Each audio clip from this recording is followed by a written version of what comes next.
There is a strange and beautiful thing about university life. On the surface, bright colors, busy corridors, laughter spilling from cafes, and ambition dancing in every hallway. Yet beneath that buzz, many students carry quiet weights, pressures of belonging, of purpose, of simply coping with life's relentless demands. It is here, in the hidden corners of lived experience, that our conversation about well-being truly begins.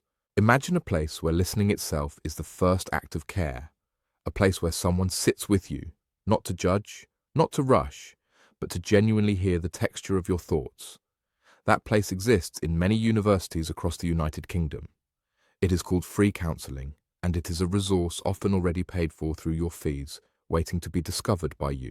Most institutions offer confidential support where trained professionals, counsellors, psychotherapists, and well-being advisors create a space to talk openly about stress, anxiety, relationships, homesickness, academic fears, and much more. There is no extra fee to enter that room, whether physical or digital. It is a gift built into the very architecture of your university experience. The first step is not dramatic, it is simple. Start on your university's website, look for well-being, student support, or counselling services.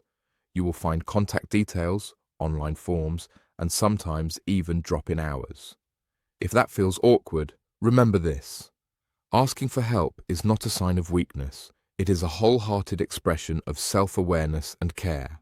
When you book your first session, you might be invited to describe briefly what is on your mind. This is not a test, it is a guidepost. After that, an initial meeting will be arranged with someone whose job is simply to understand you and to help identify the right kind of support. Waiting times vary.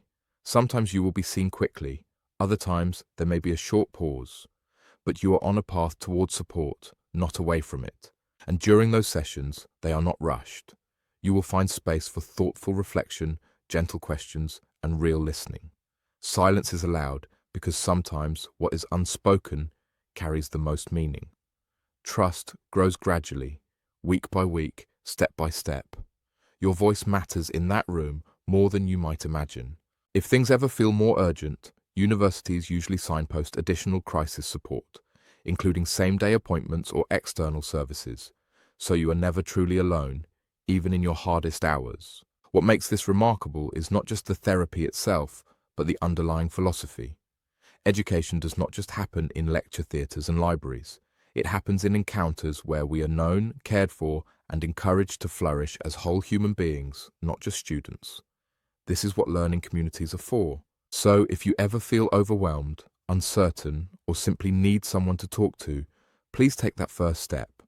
It may feel small, it may feel unfamiliar, but it could be one of the most important steps you ever take in your life as a learner and as a human being. Because to care for your mind is to honor your journey, and you deserve that care.